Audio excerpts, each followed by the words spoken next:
सकती है। हमारी पार्टी देश के जनता को ही जज बनाने चली है। देश के जनता को जज बनाएगी। व्यक्तिवाद का खात्मा होगा, परिवारवाद का खात्मा होगा और लोकतंत्र स्थापित करने के लिए ही ये पार्टी स्थापित किया गया है। आपको पता ही है कि झारखंड में विधानसभा चुनाव होने वाली है और इस चुनाव का दौर शुरू हो जाने से राजनीतिक हलचल शुरू हो चुकी है। नवंबर में झारखंड में विधानसभा चुनाव होने वाली है। चुनाव जितना नज़दीक आती जा रही है उस तरह बहुत सारे नई पार्टी आ रही है और अपने अपने क्षेत्र में कार्य कर रही है।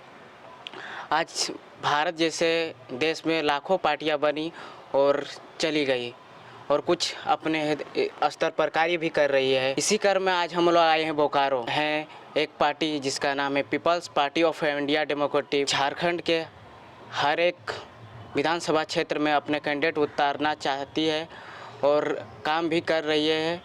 और इसी क्रम में आज हमारे साथ मूल निवासी प्रकाश दास जो कि पीपीआईडी के कार्यकर्ता हैं, आइए इनसे बात करते हैं इनके पार्टी के विषय में। इनके पार्टी का क्या उद्देश्य है, क्या करना चाहते हैं, इनकी पार्टी क्यों बनाई गई और क्यों ज़रूरत पड़ी है कि एक इतनी सारी पार्टियां रहने के बावजूद भी ये इस पार्टी को बनाया गया है। आइए इनसे बात करते हैं।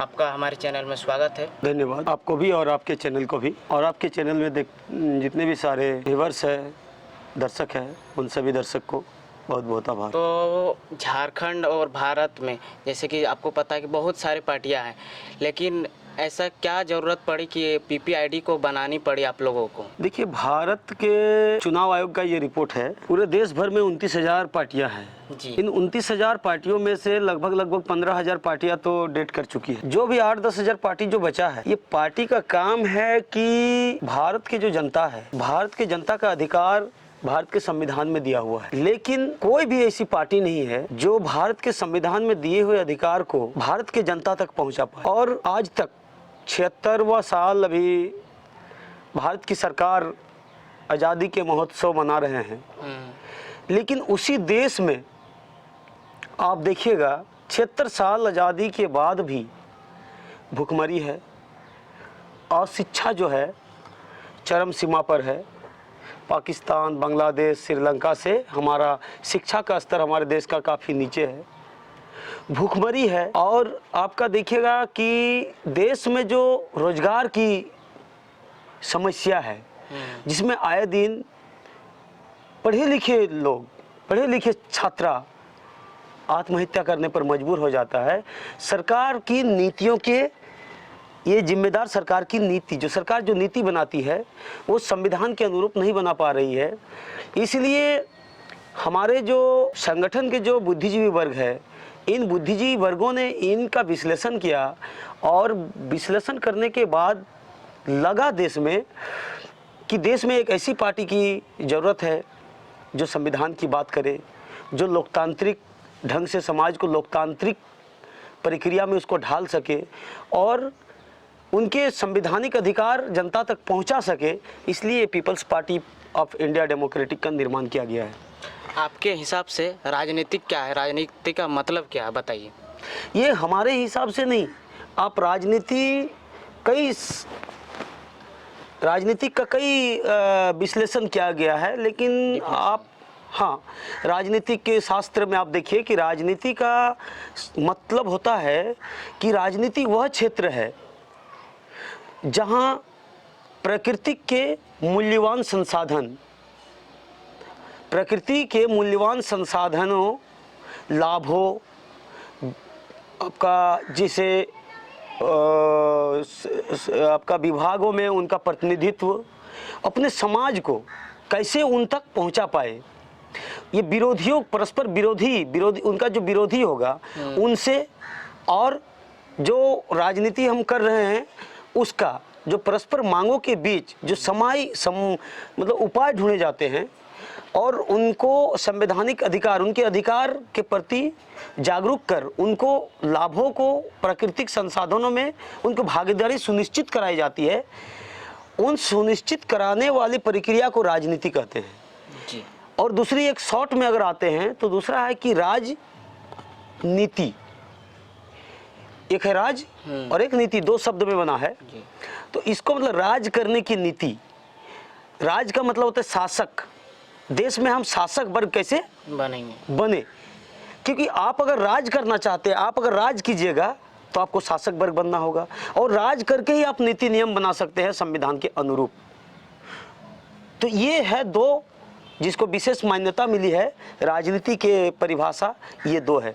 इसलिए people's party of India democratic खास करके उन समुदाय के लिए राजनीति करना चाहती है जो अभी तक संवैधानिक अधिकार से वंचित है, जो इतनी पार्टी होने के बावजूद भी उनको आज तक वो नहीं प्राप्त हुआ है। ना ही कोई पार्टी आज तक इन सारे चीज़ों में बात करती है, न उनको तक पहुंचाने का काम कर रही। हाँ, जुमला काफ़ी है हर एक पार्टियों में, और व्यक्तिवाद चरम सीमा पर है, परिवारवाद का बात ही छोड़ दीजिए, और लोकतंत्र किसी दल में है नहीं।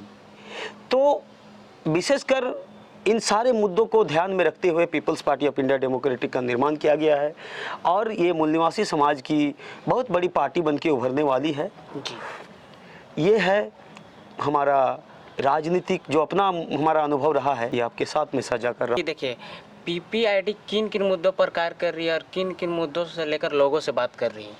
देखिए, पीपीआईडी बहुत सारे मुद्दा है, जैसे कि अगर हम दो चार मुद्दे को गिनाएंगे, अब देश में सभी प्रकृति के हम लोग भी अभिन्न अंग है, लेकिन प्राकृतिक संसाधन है, कोयला है, खनिज है, और इन सारे संपत्तियों पर जो प्राकृतिक संपत्ति है सभी का समान अधिकार है, सभी का बराबर अधिकार है, सभी नागरिकों का बराबर अधिकार है।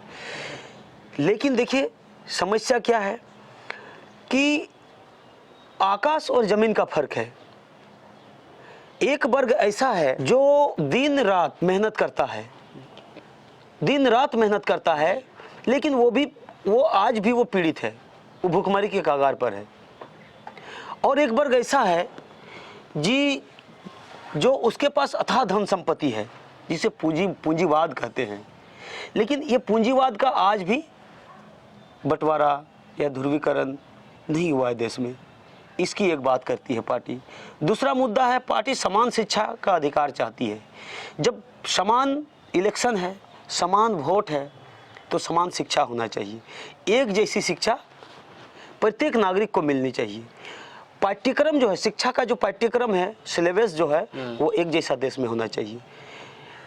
ऐसा नहीं कि हमारे लिए कुछ अलग स्कूल है, हमारे लिए कुछ अलग पढ़ाई है, और ख़ास वर्गों के लिए कुछ अलग स्कूल है। स्कूल उसका एयर कंडीशन बस है में जाते हैं, एयर कंडीशन स्कूल में पढ़ते हैं, और उनको जो सुविधा है, पढ़ाई का जो सुविधा है, वो अलग ढंग से दिया जाता है। लेकिन गरीब तबके के बच्चे, SC ST OBC के बच्चे आज भी खिचड़ी खाता है, पढ़ाई का कोई ठीक ठिकाना है नहीं। एक स्कूल में सैकड़ों बच्चा है, उसमें एक टीचर दिया जाता है। फिर उस बच्चे जैसे बड़े होते हैं उनको बहुत कुछ कठिनाई का सामना करना पड़ता है। जो भारत में अभी नई शिक्षा नीति लागू हुआ है, उसमें विदाउट आपका एग्ज़ाम दिए हुए सभी को प्राथमिक शिक्षा में उसको पास कर दिया जाता है। फिर वो 9-10 में जब एग्ज़ाम होता है तो वो फेल कर जा रहा है। तो मानसिक, एक तरह से उनका मानसिक जो संतुलन है, वो समय शिक्षा मिलना चाहिए उसी समय उनका बिगड़ जाता है। और जैसे जैसे वो आगे बढ़ते हैं तो धीरे धीरे वो मजदूरी करने के कगार पर खड़े हो जाते हैं। इसलिए देश में शिक्षा और शिक्षा का काफ़ी स्तर जो है वो नीचे आ गया है। ये सोचने समझने की बात है। आप बोले बेरोजगारी कैसे बढ़ रहा है?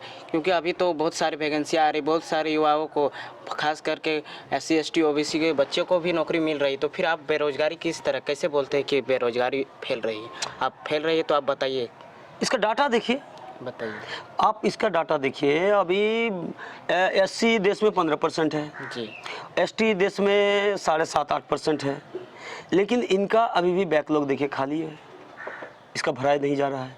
OBC 52% होने के बावजूद भी इनको क्रीमी का ऐसा मार पड़ा है कि आज भी OBC का बच्चा जो है आज के डेट पर कहीं विश्वविद्यालय वगैरह में कहीं भी एक भी आचार्य नहीं मिलेंगे आपको।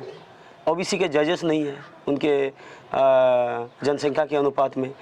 कार्यपालिका, न्यायपालिका, मीडिया, विधायिका, कहीं पर भी SC ST OBC का भागीदारी नहीं है।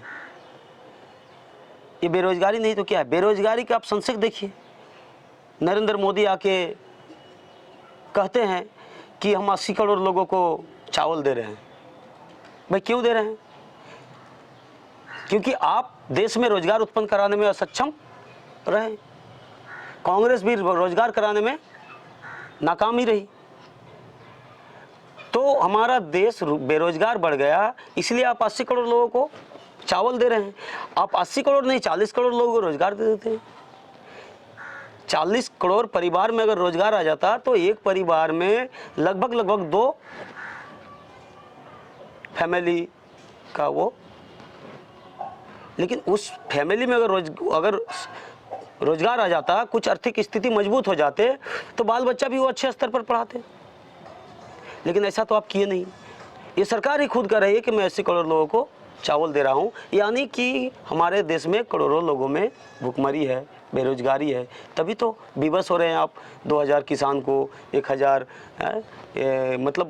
मतलब उसको क्या बिकाऊ समाज बना दिए हैं। मांगने का नौबत उसको डिमांडेड बना दिया आप समाज को। रोजगार उत्पन्न नहीं करा पाए। ये हम नहीं करें, आप इसको समाज में देखिए, सारा इसमें रिपोर्ट है, सरकारी आंकड़े हैं। दूसरा है जो दूसरा जो है वो रोजगार का।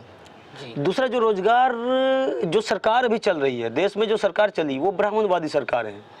और इनकी मानसिकता जो है, इनका इतिहास अगर देखिएगा तो चातुर्वर्ण व्यवस्था में इनके बाप दादाओं ने जो चातुर्वर्ण व्यवस्था लागू किया देश में, इसमें जो आज के जो संवैधानिक रूप से SC/ST OBC जो लोग हैं, जो इस देश के मूल निवासी है, जिनको इन्होंने अपने धर्म के आधार पर इनको शूद्र माना है, इन शूद्र को पढ़ने लिखने का अधिकार नहीं था, संपत्ति रखने का अधिकार नहीं था। तो आज कहीं ना कहीं वो उसी मानसिकता पर काम कर रहे हैं कि ताकि जो SC/ST OBC के लोग हैं, जो इस देश के मूल निवासी है, इनको रोजगार उत्पन्न ना हो।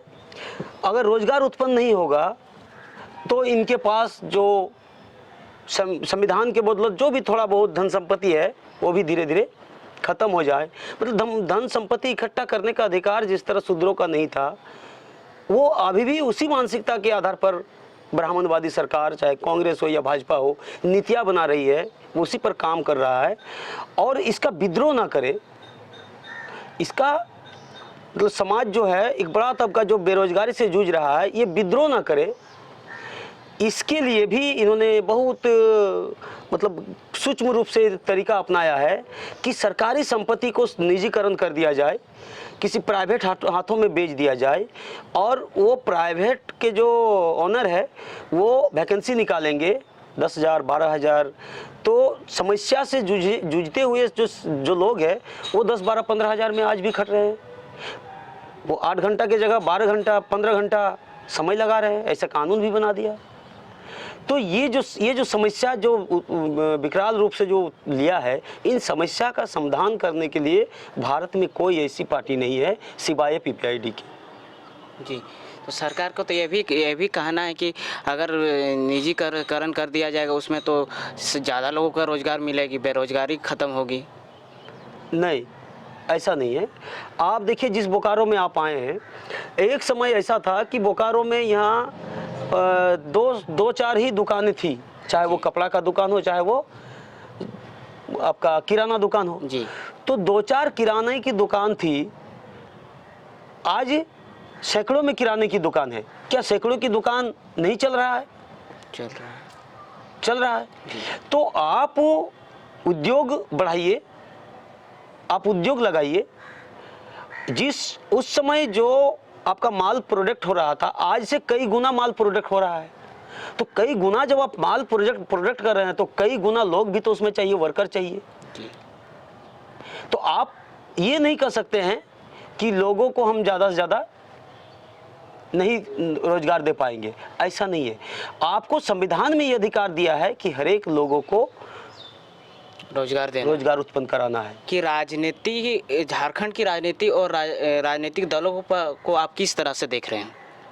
लेकिन झारखंड की राजनीति, अगर झारखंड की राजनीति देखिएगा जी, तो झारखंड की राजनीति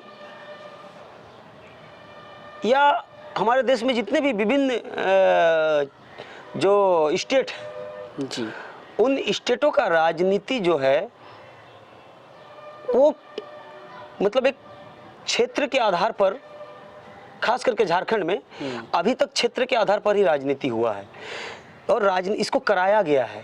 तो क्षेत्रीय भावना डाला गया है यहाँ के, खास करके यहाँ के जनताओं को, ताकि जो देश में जो अल्पसंख्यक है, जिनकी आबादी मात्र 3% है, वो देश भर में राज कर रहा है, वो देश में राज कर रहा है, और जिनकी आबादी 90% है वो क्षेत्रवाद में, जातिवाद में उलझे रहे, छोटी छोटी समस्याओं में।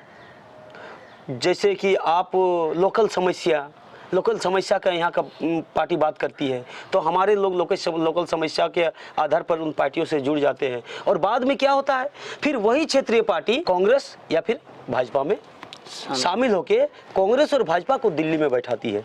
खुद को दिल्ली में बैठाने का कुवत आज के डेट पर किसी भी क्षेत्रीय दलों का नहीं है। तो मैं खुले मतलब एक आगाह करता हूँ कि राष्ट्रीय समस्या जो अभी है वो राष्ट्रीय समस्या है, इसको राष्ट्रीय स्तर से समस्या का समाधान किया जा सकता है। अन्यथा आप राष्ट्र की बात, क्षेत्रीय का समस्या का समाधान आपका भारतीय संविधान से ही होगा, आपके लिए अलग संविधान नहीं है। तो आपको दिल्ली में ही बैठना होगा, आप उसकी बात करें ताकि आपको दोस्त और दुश्मन की पहचान हो सके। क्षेत्रीय पार्टी, अभी इतने सारी पार्टी बन गई है झारखंड में, अभी नई नई पार्टी आ रही, उनसे आप कैसे मुकाबला कीजिएगा? देखिए, जितने भी पार्टियां हैं, हम तो कह रहे हैं और भी 2-4 पार्टी बने, लेकिन आप देखिए हमारा मतलब ये गजब का देश है, जिसकी आबादी 90% है उनकी पार्टी क्षेत्रीय है, और जिनकी आबादी 10% है उनकी पार्टी राष्ट्रीय है। अब कांग्रेस लीजिए, ब्राह्मणों की पार्टी है, भाजपा ब्राह्मणों की पार्टी है, आम आदमी पार्टी ब्राह्मण बनिया की पार्टी है। तो इन 10% लोगों की राष्ट्रीय पार्टी है, 10-10, 8-8, 5-5 राष्ट्रीय पार्टी है। आपको यहाँ रोकना चाहते हैं, आप उन लोगों की पार्टी जैसे बीजेपी कांग्रेस ब्राह्मणवादी पार्टी कैसे बोल सकते हैं? क्योंकि उसमें तो बहुत सारे SC OBC माइनॉरिटी भी है। हमारे लोग SC ST OBC माइनॉरिटी है, लेकिन SC ST OBC माइनॉरिटी की पार्टी वो नहीं है। कैसे, आप कैसे बोल सकते हैं, बताइए। आप इसका संस्थापक देखिए, ये पार्टी को बनाया कौन है, इन पार्टियों का निर्माण कौन किया है, संस्थापक कौन है, पार्टी किनकी विचारधारा से चल रही है, कौन सी मानसिकता से पार्टी देश में काम कर रही है, कांग्रेस हो चाहे भाजपा हो, आपको मालूम चल जाएगा। आप लोग पत्रकार हैं, इतना तो आप लोग जानते ही है। आपकी पार्टी झारखंड के लोगों के कल्याण के लिए क्या करेगी? क्या आपके पास प्लान क्या है? हमारी पार्टी के पास झारखंड का कल्याण, पूरे देश का कल्याण करने के लिए एजेंडा, वही एजेंडा है जो भारतीय संविधान में है। पूर्ण रूप से भारतीय संविधान को देश में लागू करना, जिसकी जितनी संख्या है उसके अनुपात जुडिशरी में, न्यायपालिका में, कार्यपालिका में, विधायिका में, मीडिया में, देश के शासन प्रशासन में जिसकी जितनी संख्या है उसकी उतनी हिस्सेदारी मिल जाए, ये संविधान कहती है। संविधान कल्याण का पहले ही रूपरेखा तय कर दिया है। संविधान सभाओं ने, महान उधर संविधान सभा में लोग थे, हमारे देश के लीडर्स थे, उन्होंने ये कल्याण करने का रास्ता पहले ही बना दिया है, बस उसको पूर्ण रूप से लागू करना है। हमारा कोई व्यक्तिगत, हम ऐसा नहीं कि हम ये कर देंगे, हम वो कर देंगे, हम कल्याण कर देंगे। जो संविधान में है, जो संविधान में लिखित है, उसको पूर्ण रूप से देश में लागू कर देना है। तो क्या अभी लागू सभी का कल्याण होगा? क्या अभी लागू नहीं है? अभी पूर्ण रूप से संविधान लागू नहीं है। अगर संविधान लागू होता तो देश में सरकारी संपत्ति बेचा नहीं जाता। देश में संविधान में ये उल्लेखित है कि देश के छोटे छोटे उद्योगों को मर्ज करके सरकारी संपत्ति को बढ़ावा देना चाहिए। यहाँ उल्टा हो रहा है, असंवैधानिक काम हो रहा है। संविधान में कोलेजियम सिस्टम का कोई भी आधार नहीं है। यहाँ कोलेजियम सिस्टम से जज का बेटा ही जज बन जा रहा है, लेटरल एंट्री से ही IAS ऑफिसर DM का नियुक्ति हो जा रहा है। तो आप कैसे कह सकते हैं कि संविधान यहाँ लागू है? संविधान तो मात्र नाम का रह गया। संविधान में आपका जितना आपकी आबादी है उसके अनुरूप उसकी हिस्सेदारी मिलना चाहिए। आप किसी विभाग में देखिए, आंकड़ा उठा के SC ST OBC का ना के बराबर है। एक खास वर्ग आधिपत्य जमा चुका है वहाँ। क्या कारण है? क्योंकि पूर्ण रूप से भारत के संविधान आज तक कोई भी पार्टियां लागू नहीं कर सकी। दूसरी पार्टियों की तरह आपकी पार्टी जनता की विश्वास की गला नहीं घोटेगी, इसकी क्या गारंटी है? इसकी गारंटी आपको अगर हम बताएंगे तो थोड़ा बहुत जनता को भी विश्वास करना होगा। इसके विश्वास को हम कायम रखने के लिए पूरे देश भर में BS4 अभियान चला रहे हैं। भारतीय संविधान सम्मान सुरक्षा संवर्धन, संविधान की एक एक आर्टिकल की जानकारी हम लोगों को दे रहे हैं ताकि लोगों में ये संविधान की जानकारी पहुँचे। और हमारी पार्टी संविधानवाद की बात करती है, संविधान की राजनीति कर रही है, तो हमारे देश की जनता को ये पता होना चाहिए कि people's party of India democratic संविधान की बात कर रही है और पॉइंट टू पॉइंट बात कर रही है। वास्तविक में ये संविधान में है, और अगर वो नहीं मिले तो फिर हमारी पार्टी को वो सवाल खड़ा कर सकती है, सवाल वो कटघरे में खड़ा कर सकती है। हमारी पार्टी देश के जनता को ही जज बनाने चली है, देश के जनता को जज बनाएगी। व्यक्तिवाद का खात्मा होगा, परिवारवाद का खात्मा होगा, और लोकतंत्र स्थापित करने के लिए ही ये पार्टी स्थापित किया गया है। और ये धीरे धीरे विश्वास ही नहीं, पूर्ण रूप से देश के जनता, मूल निवासी समाज हमारी पार्टी पर विश्वास जता रहे हैं।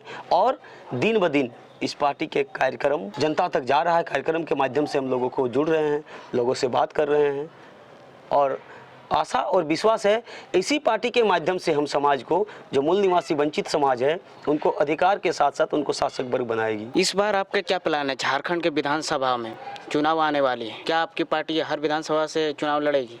जी बिल्कुल, हमारी पार्टी झारखंड के 81 विधानसभा में, हमारी पार्टी 81 का विधानसभा के 81 में हम अपना कैंडिडेट उतारने का योजना बना रहे हैं।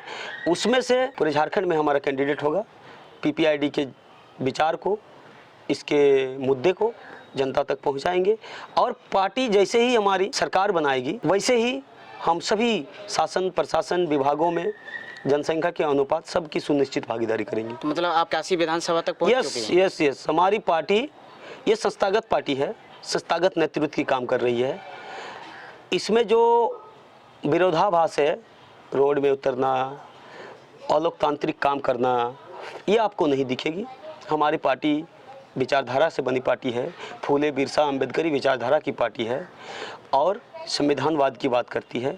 हमारी पार्टी इसका योजना बना चुकी है, और हम 81 का 81 विधानसभा में फाइट करेंगे।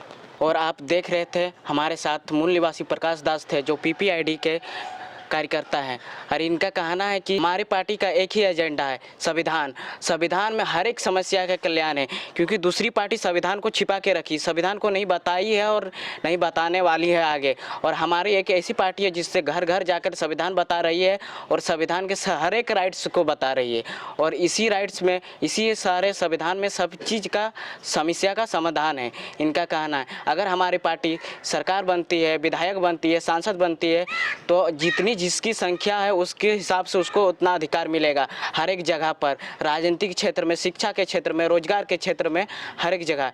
इनका यही कहना है। और आप देख रहे थे MBN न्यूज़ नेटवर्क। वीडियो अच्छा लगे तो लाइक कीजिए, शेयर कीजिए, और चैनल को सब्सक्राइब करें। धन्यवाद। जय भीम, जय मूल निवासी, जय भारत।